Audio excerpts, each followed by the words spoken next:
الحمد لله وكفى والصلاة والسلام على عباده الذين اصطفى خصوصا على أفضلهم وخاتم النبيين محمد الأمين وعلى آله وصحبه أجمعين وبعد.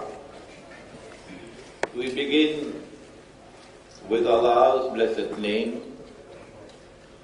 We praise Him and we glorify Him as He ought to be praised and glorified. And we pray for peace and for blessings on all His noble messengers, and in particular on the last of them all, the blessed Prophet Muhammad sallallahu ta'ala alayhi wa sallam. Professor Dr. Khalid Ahmad, Major General Muhammadu Buhari, organizers of this second World Conference on Riba, a word which is located in the Quran, and so it is to the Quran we'll have to go for the meaning of that word. Presenters, delegates, brothers and sisters here in Putra World Trade Center, in Kuala Lumpur in Malaysia, Assalamu alaikum wa rahmatullahi wa barakatuh. Surah Al-Baqarah of the Quran and the word of Allah Most High. بعد أعوذ بالله من الشيطان الرجيم الذين يأكلون الربا, those who consume riba, they better listen. لا يقومون إلا كما يقوم الذي يتخبطه الشيطان من المس. They will not stand, they will not conduct themselves, they will not behave except in a very strange way. On Judgment Day, and here also in this world. Except as a people driven to madness by Satan's touch. Just open your eyes and you can see how they're behaving now. The barbarians who now rule the world. ذَلِكَ بِأَنَّهُمْ قَالُوا. This is because they say, they claim, إِنَّمَا الْبَيْعُ مِثْلُ الرِّبَا, that all that we're doing is conducting business. The lending money on interest, we who belong to the Jamaat of Shylock, we're just doing business. No, says Allah to Shylock and to all his followers in the world today.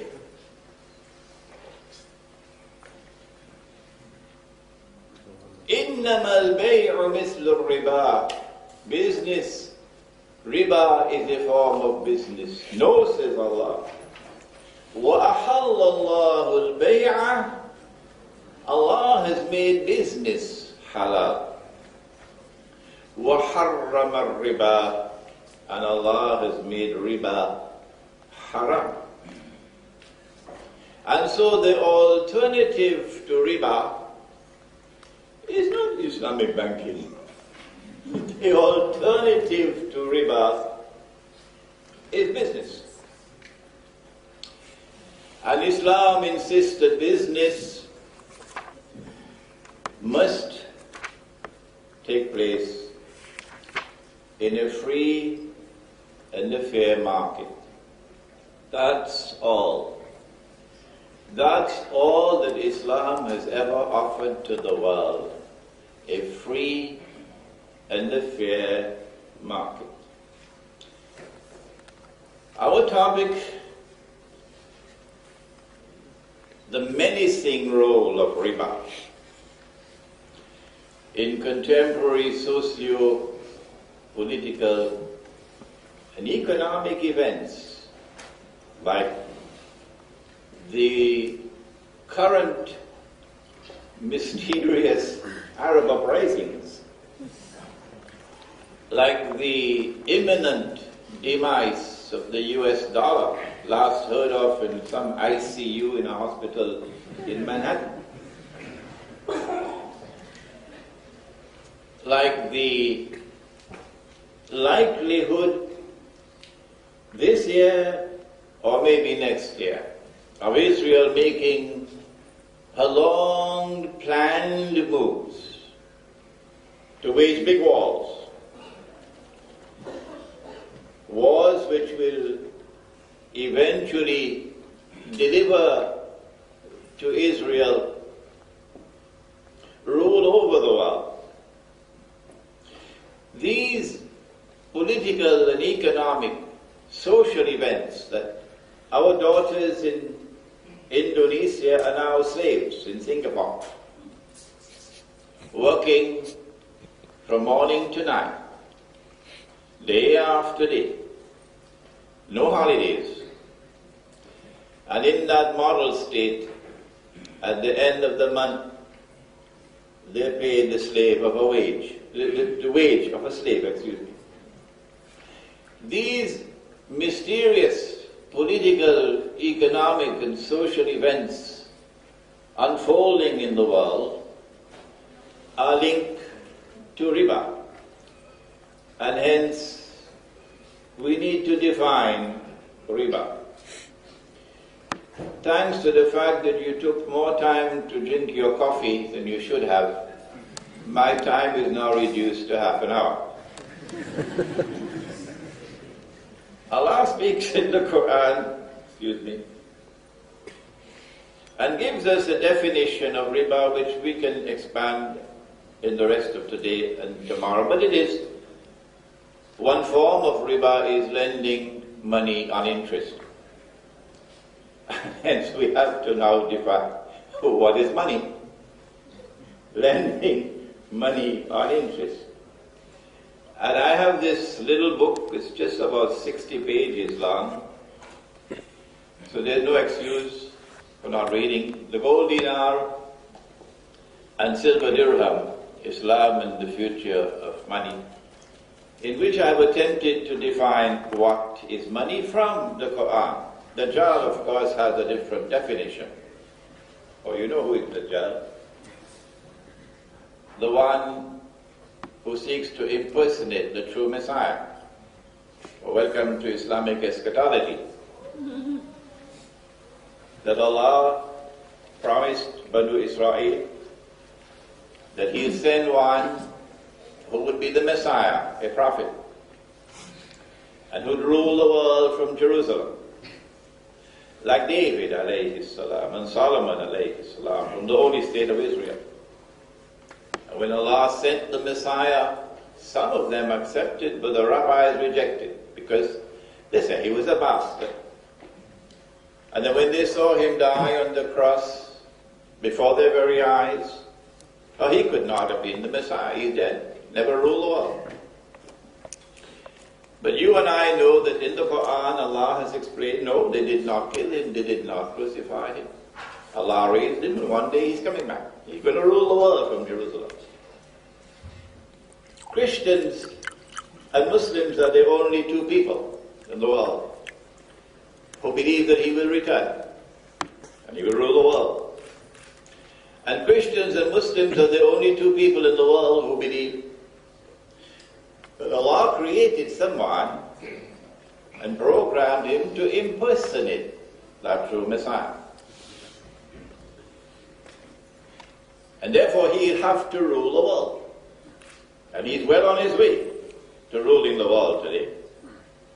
He has to impose a political and economic dictatorship upon all of mankind. And you cannot understand events unfolding in the world of politics today, in the world of economics today, in the world of monetary economics today, without that eschatological perspective of a tomorrow which lies probably 25, 30 years from today, when a man will stand up in Jerusalem, Prophet Muhammad Allah's blessings be upon him, described that man to us 1400 years ago. Al-Masih al-Dajjal, the Antichrist, the false Messiah. And he will proclaim from Jerusalem, I am the Messiah, which is why Israel has to replace the United States of America as the next ruling state in the world. The Quran has explained to us the riba which he is going to use as the most dangerous of all weapons in his stock to establish that political and economic dictatorship upon mankind. And the Quran defines riba for us and defines what is money for us. Why is it prohibited to lend money on interest? We have a lot of time today and tomorrow to expand on that subject. But when he says Allah has made business halal and riba haram, he's saying to us that a riba transaction is not a business transaction. Because a business transaction involves the assumption of risk. You can make a profit or you can suffer loss. But the money lender wants to immunize himself from loss. And so come rain or come sunshine, I'll get my pound of flesh. And they've gotten a lot of the flesh of Africa already. They've gotten a lot of the flesh of Bangladesh and Pakistan and Egypt and Indonesia already. And the more flesh they eat, the closer are we to that slavery with which history is now ending. No, this is not business. This is not a fair market where a money lender is allowed to lend money on interest. And so money would grow over time, no sweat. But there's another form of riba. Before we turn to that, thank you, John Perkins, thank you for Confessions of an Economic Hitman. We suspected it, we talked about it, but before John Perkins wrote that book, they wouldn't believe us. The money lender sometimes lends you money not because he wants to become rich at your expense, but that Major General Buhari very well understood. He lends you money because he wants to enslave you. And that's what they did. But that's not the only form of riba. There's another form as well. Let me first present to you the elegant explanation. A transaction based on deception, which yields a profit or a gain or an advantage to which one is not justly entitled. That's the elegant way of explaining what the Americans beautifully describe as a rip-off. A rip-off. And the biggest rip-off in human history is the rip-off of modern paper and electronic currency, money. You take a piece of paper, and Imran Hosein has studied international monetary economics at 2 universities, so he does have a little bit of knowledge of the subject. You take a piece of paper, you print a picture on it, and you put a number on it, and then you assign to that piece of paper an entirely fictitious value. Not in Islam. No, sir. In Islam, money has intrinsic value, stop, period, full stop. There are no two opinions on this, because this is the Quran. Money has intrinsic value. The value of the money is in the money. Barter has its benefits. Community money has its benefits, and we probably are already using that in Indonesia today. And we would be happy to hear what you have to say on these subjects, on the use of barter, the use of community money. But money in Islam has intrinsic value, meaning the value of the money is in the money. Number two, that it is Allah and Allah alone who creates wealth out of nothing. When gold and silver coins are in short supply in the market, and gold coins are in the Quran and silver coins are in the Quran, and this is supposed to be an Islamic conference. And so from this conference emerges the viewpoint of Islam. When gold and silver coins are in short supply in the market, then we use commodities of food supply, which are in an abundant supply in the market, which have a shelf life, and with value created by Allah and not by the Bank of England. And so the Prophet said, Allah's blessing be upon him, and you've heard it so many times. He said, gold for gold, silver for silver, wheat for wheat, barley for barley, dates for dates, salt for salt. 6 things, 2 of them precious metals, and the other 4 are commodities of food supply. And so it is not by accident that Allah gave to the island of Java so much rice. He didn't give you all that rice just to eat it. No. If you have a short supply of gold and silver coins in Java, and you want to bring back money, which is in the Quran and Sunnah, you'd use rice as money. You'd monetize your rice. You won't sell your rice for this bogus, fraudulent, and utterly haram paper money and electronic money.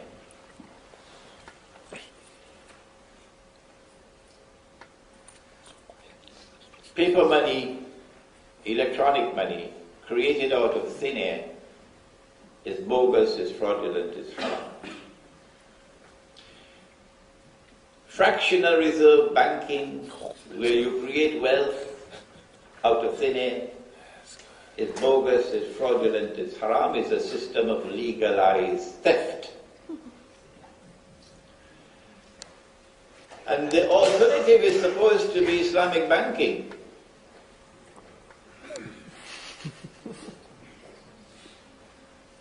Credit transactions are permissible in Islam.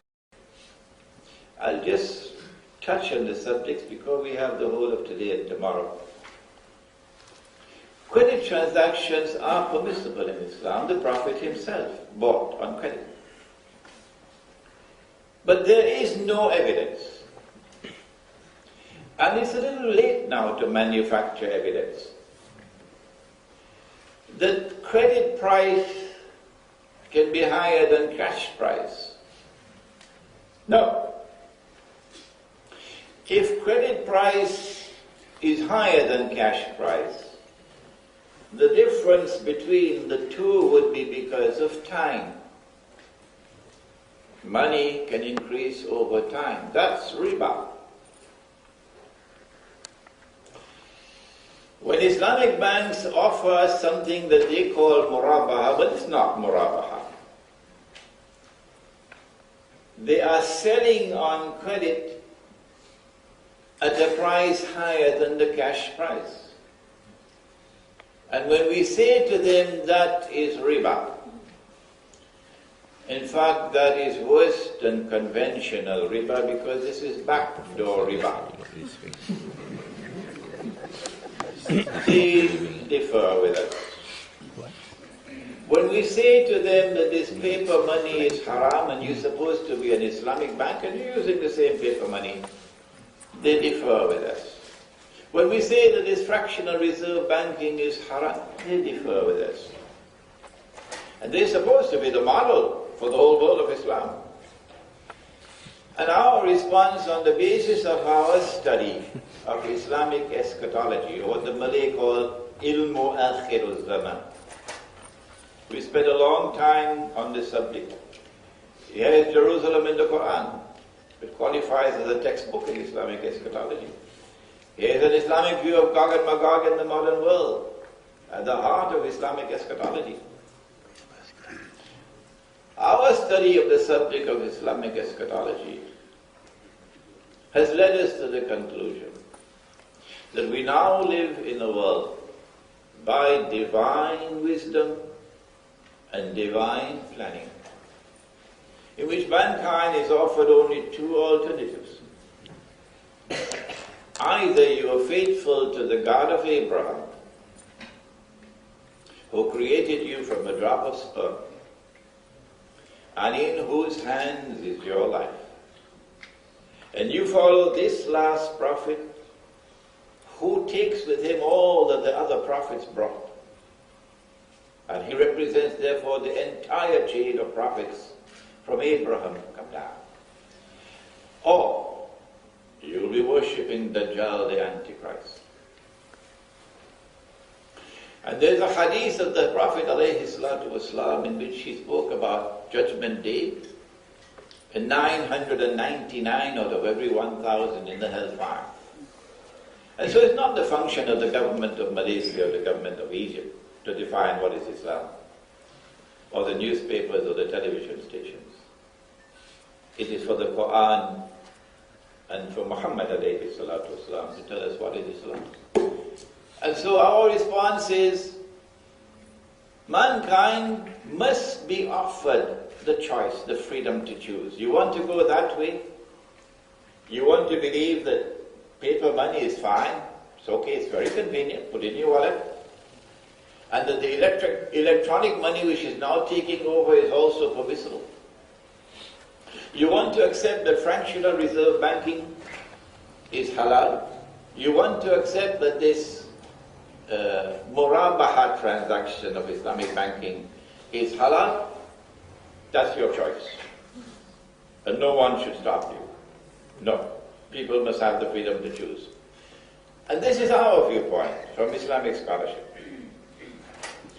And we should have the freedom to express ourselves. We say it is because of this that Egypt and Tunisia were taken down to destitution and poverty. And it's a consequence of that Riba, which was now exploited, that you have the Arab Spring. And we say that while it is commendable to stand up against oppression, that there is a hidden agenda at work.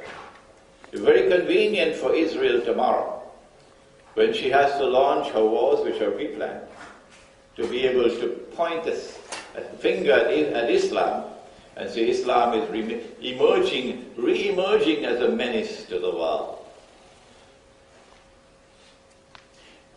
But if you come after us with boxing gloves,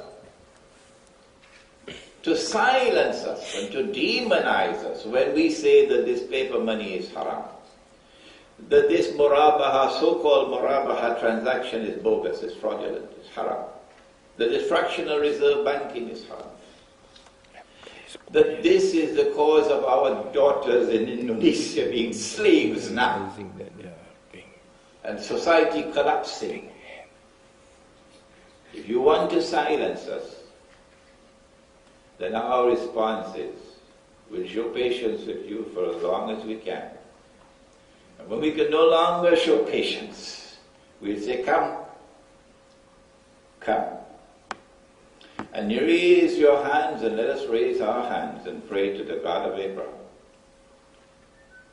to curse with an eternal curse, and to punish with eternal punishment whosoever is false on this issue. We hope that we never have to issue that challenge. We hope that they'll never be so foolish as to attempt to silence us. Brothers and sisters, my time is up, but we have the whole of today and we have the whole of tomorrow. Thank you. Assalamu alaikum.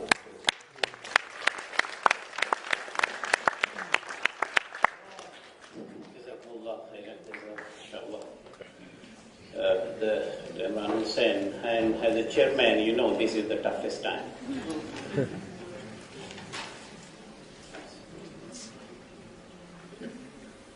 So I think please control your emotions and go to the point. I may accept a couple of questions if you have to raise, or if you want to talk to him privately, by all means, if he welcomes your comments, and I think knowing him, he will be always there to answer your concerns if genuine. So first round, I'd like to have 3 hands up. 2 I already seen, 1 sisters and 1 brother from Indonesia and 1 from Egypt. So 3 hands are up, but none Malaysians. So let us reserve the Malaysian hands afterwards, and as usual we know Malaysians always wait and see, and eventually on the last put their hands up. So can I allow these 3 questions first, and after that, if time permits, we might go second round. Please feel free. Oh, sisters first? Okay, please. Just go direct to the point. I'm a bit worried. You know, those my friends who know me, I'm a little difficult chairman. So please go straight to the point. Go to the microphone. Please use the microphone there. Maybe someone help to rotate those microphone cordless. Anyone have? No. Thank you very much. Assalamu alaikum. My question is that Allah subhanahu wa ta'ala has said that He's going to wage war against those who are engaging in riba.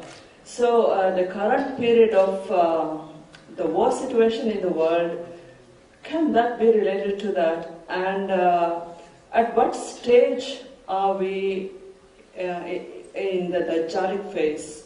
In the, like for example, Gog and Magog, because we have got droughts, we have got earthquakes, etc., etc. I'm from Maldives. Thank you, sister. Alhamdulillah, the Maldives, the most endangered world. Anytime the water level goes up and the country disappears from this. So please, thank you. And maybe brother from Indonesia, you can also put your question. Sister from Maldives, mashallah. Thank you. Bismillahirrahmanirrahim. My name is Henry Tanjung from Ibn Khaldun University, Bogor, Indonesia. It's a very interesting statement that to lend money is to enslave you. Lending money is to enslave you. The big question then arises, how we can stop this process? Because nowadays, all people, they are attaching to the bank system, borrowing money. For example, you are buying cars, you are buying houses. What to do then? Thank you. Very good. I think, brother, next to you, I think maybe you can go left side. Thank you. As per your convenience, yes, please.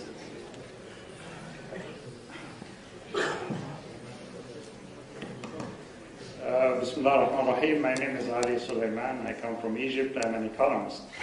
I just have 2 Sheikh comments very quickly. One, of course, I enjoyed very much what Honorable Bukhari said this morning.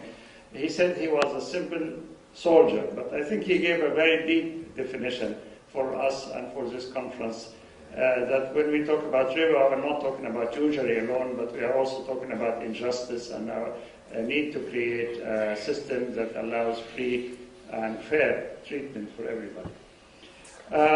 Hearing Professor Imran speaks this morning gave me a sense of perhaps danger that we don't want to be totally isolated from the modern economy. I mean, talking back about going back into barter economy, going back into the gold standard will generate immediate response by the powers to be in the economic field, and they say barter is not efficient, gold is not a suitable method of exchange. So before we reach that conclusion, we really have to gather our forces as thinkers and economists and offer alternatives and make sure that these alternatives make sense and they are suitable for the modern world. I'm not for paper money or for electronic money per se, but I'm for a system that's efficient, that is modern, that is commensurate with the needs of modern world. Final word about suggestion. I think the name of this conference is very good, but we should not say a conference in Riba, but a conference on Riba-free economy. I think that makes much more sense. I wish you success, and thank you. Thank you very much. So we got 3 questions and 3 different dimensions. Brother Imran, please. Maldives, Indonesia, and Egypt, mashallah. Where are we? What's the time frame? Nabi Muhammad alayhi salatu wasalam spoke about the end of history, which is different from the end of the world. The end of history comes first and then the end of the world.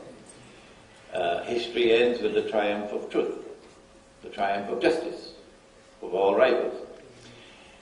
And the central figure at the end of history is the return of the son of Mary, Nabi Isa alayhi salam, the Prophet Jesus. He gave us signs by which we could recognize that last age. And amongst those signs, there's one which is quite close to us, right here in KL. He said you'd find the naked, barefooted shepherds competing with each other in the construction of tall buildings. Walk outside, take a look.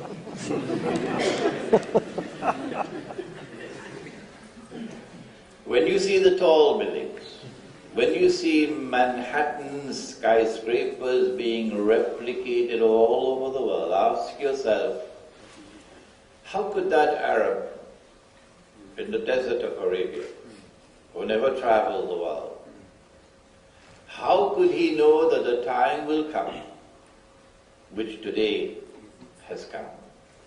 He could not have been other than a messenger of Allah, a prophet. So we are in that time frame. I wish I had more time to expand on this question, but we have the whole of today and tomorrow. Number 2, I said that sometimes the money lender lends you to get his pound of flesh. But as John Perkins has so brilliantly exposed in his book, Confessions of an Economic Hitman, the money lenders sometimes lend you to enslave you.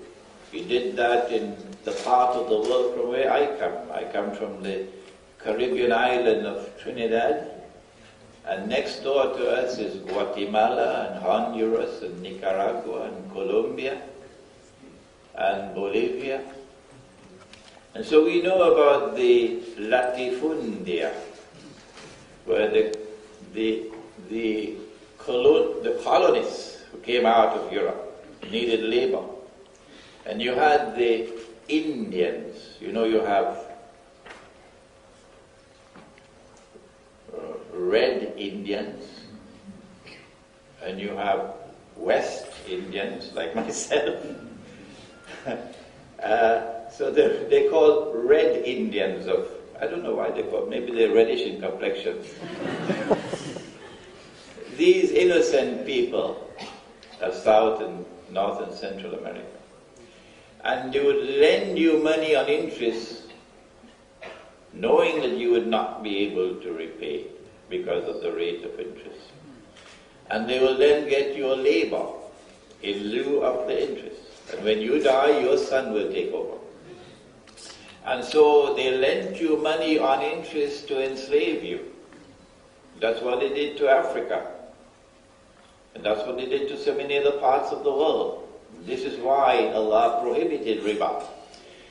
This is why the Prophet cursed all 4, and said they're all equally guilty. the one who gives, the one who takes, the one who records, and the two witnesses.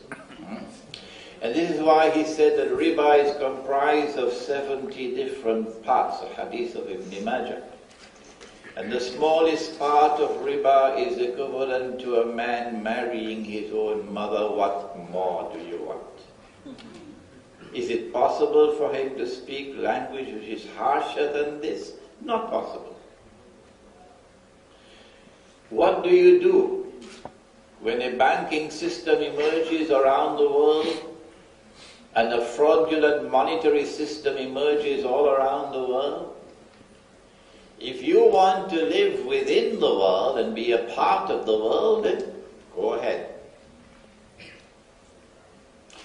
But you cannot be faithful to Allah and follow the Prophet ﷺ, and yet live comfortably in that world out there. No. This is my answer. You don't have to agree with me. Number 3, I remember a conference that took place in Egypt in 1926. July 1926.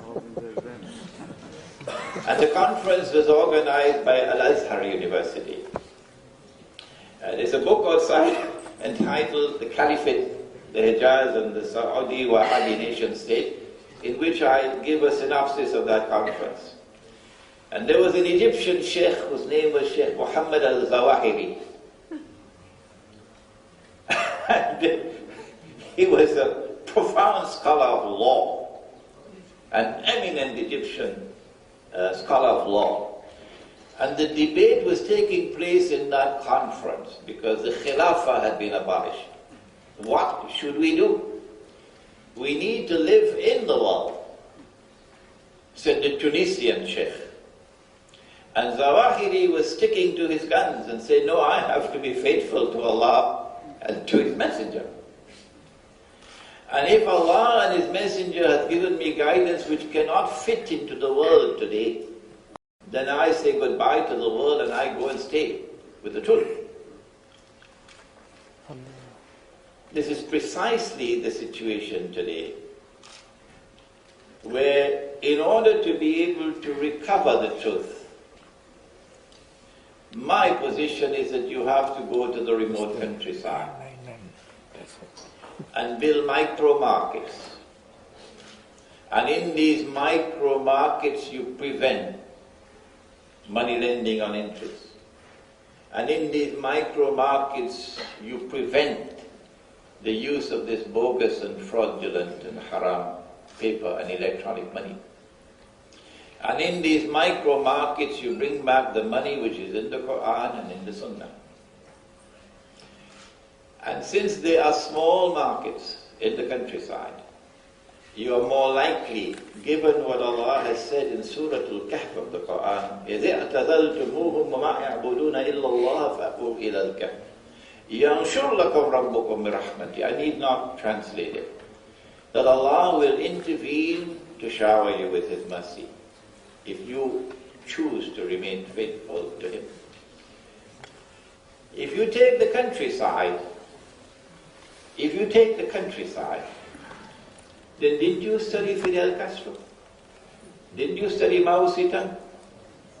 If you take the countryside, tomorrow the countryside will come and take the city. That's what's happening in Turkey today. Badi'u Zaman Said Nursi recognized, after the abolition of the Caliphate, he recognized that he was dealing with Gog and Magog. And Badi'u Zaman Said Nursi gave the advice to the Turkish people to withdraw to the countryside. He said, build 10,000 Muslim villages, and Islam will be preserved in the villages. Today, the cities of Turkey are eating pork, drinking wine, which is haram in Islam, maybe halal in China, but not in Islam. Eating pork and drinking wine.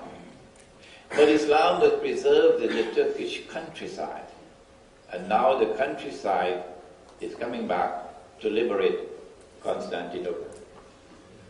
I think better we give more time to Brother Imran because it's not easy to get him. Yeah, brother. One more. Any more? So, can you please go to the mic?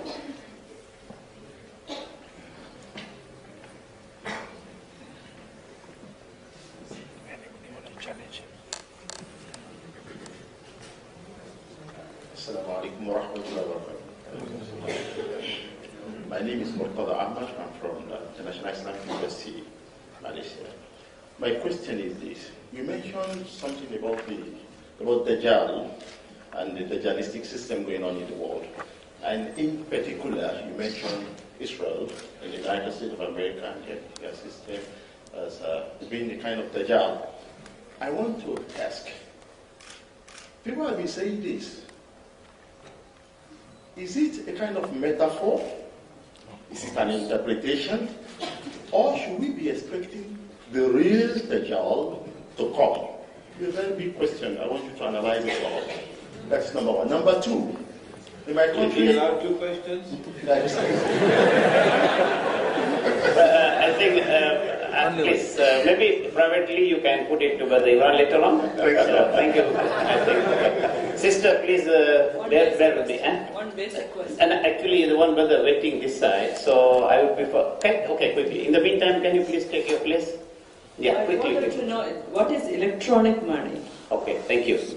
Good. So, this one from this side? Okay, please. This is going into YouTube. Okay? It is straight to the point. In this world, the interest is complete dominance. You cannot expect price, deferred price, to be same as the cash price. It is not possible to happen. And therefore, since the whole of the world is Muslim and the Quran is all the time, so a person who is compelled to buy, he does not have to, and nobody will give interest below. Now, this person either has to die or has to buy at a higher price. I think Islam cannot prohibit him from buying at higher price because Islam is all negative come. Thank you very much. I feel that selling at higher price has to be permitted under some certain circumstances. It cannot be wrong, and that's why Islam has progressed too much. Of course, it's very right, but it cannot be wrong.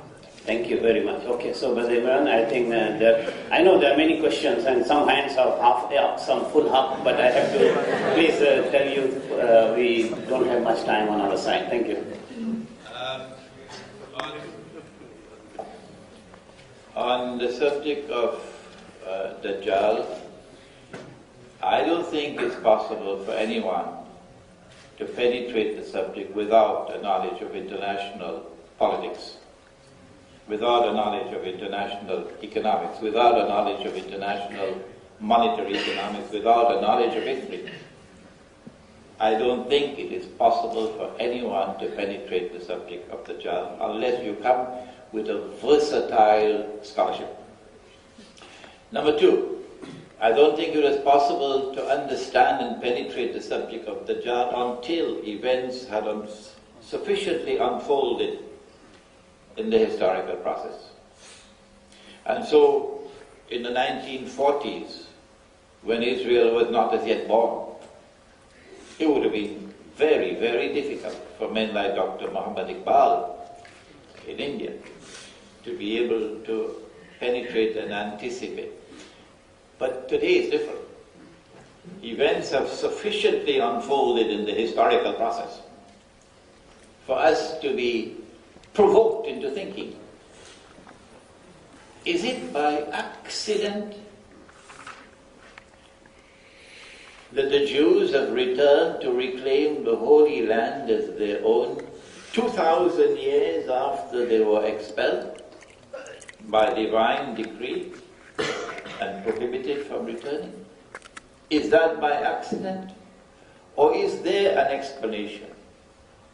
Does the Quran say that it is tibyanan likulli shay, that it explains all things? Is there an explanation in the Quran? Number two, is it by accident that the state of Israel has been restored in the Holy Land, or rather, created in the Holy Land, because the holy state of Israel has not been restored? This is an impostor. Is it by accident that the state of Israel has been created in the Holy Land 2,000 years after it was destroyed by divine decree? Is it by accident that this baby which was born, and they said, all that we are doing is creating a home for a people who don't have a home? Or they tell monstrous lies. And the Prophet warned us that in the last day there will be great liars. No. They created Israel to one day rule the world. That's why they created Israel.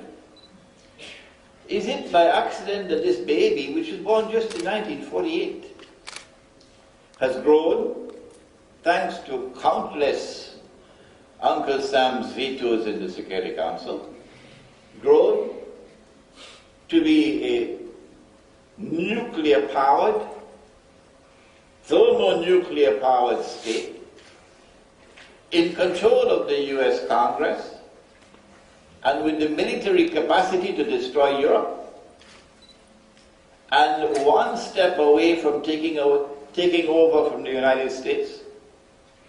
Once the US dollar collapses and is demonetized, and you can then use the US dollar as wallpaper,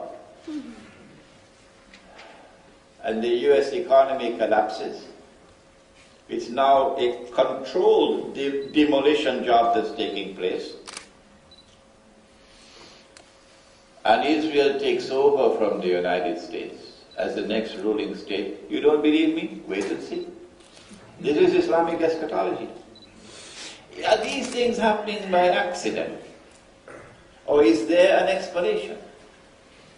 This is our explanation. That this is coming from Islamic eschatology. This is the work of Dajjal, the false Messiah. Who is he? I need 2 hours to answer that. We don't have 2 hours now. But read Jerusalem in the Quran. Read Jerusalem in the Quran, and you'll see what the Quran says on the subject and what the Prophet says on the subject. Most people are not interested today in these things.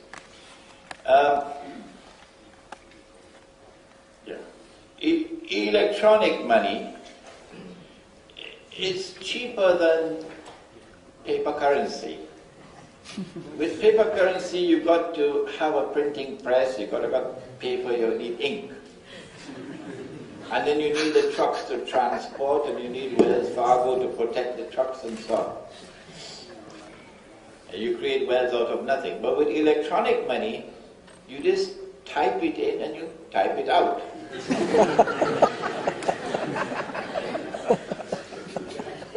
And whoever controls the keyboard, no government will control the keyboard tomorrow. No central bank. Is the banking system controlled by the Euro-Jewish and Euro-Christian Zionist alliance? I'm using my words with great care. Because there are Jews who oppose Israel. And there are Jews who stand with us in seeking to liberate the Palestinian people from oppression. And there are Christians like that as well. They are the ones who control electronic money or digital money. And the nice thing about it is that while you're here in Malaysia, you will eat something called roti canai for breakfast. Drink something called teh tarik.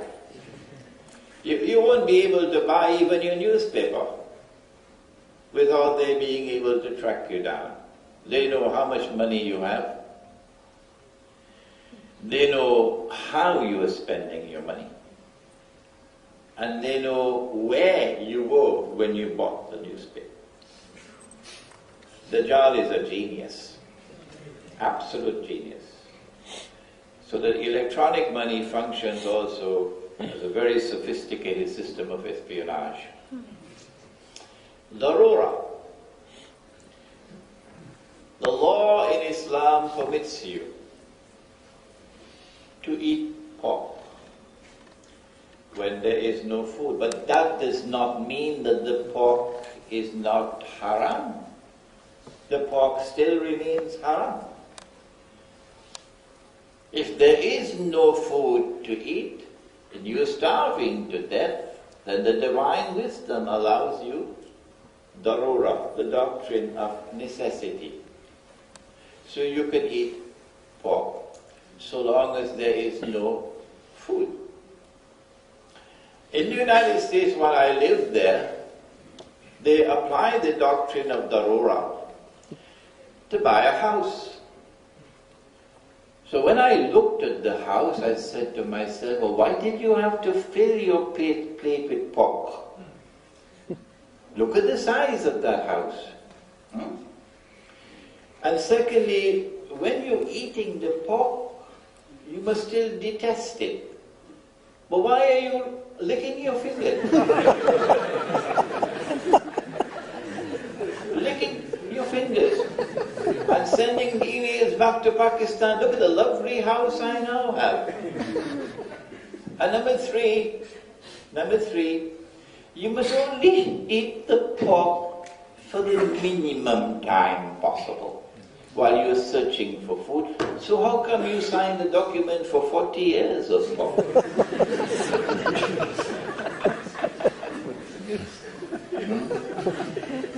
This is a misapplication of the doctrine of Darura. Okay, Jazakumullah. Thank you very much. I think we are running out of the time.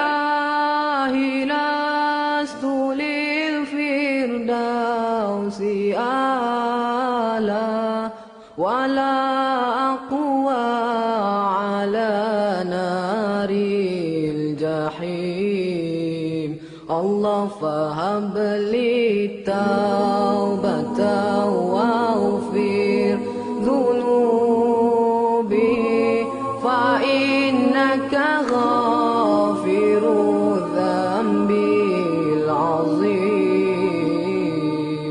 إلهي أعلى ولا أقوى على نار الجحيم الله فهب لي توبة واغفر ذنوبي فإنك غافر الذنب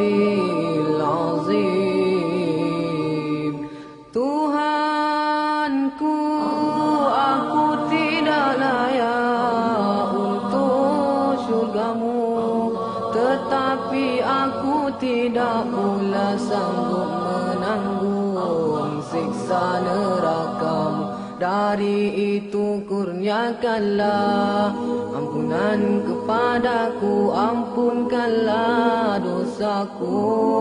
Sesungguhnya Engkaulah pengampun dosa-dosa besar. Tuhanku, aku tidak layak untuk syurgamu, tetapi aku tidak pula sanggup menanggung siksa nerakamu. Dari itu kurniakanlah ampunan kepadaku, ampunkanlah dosaku.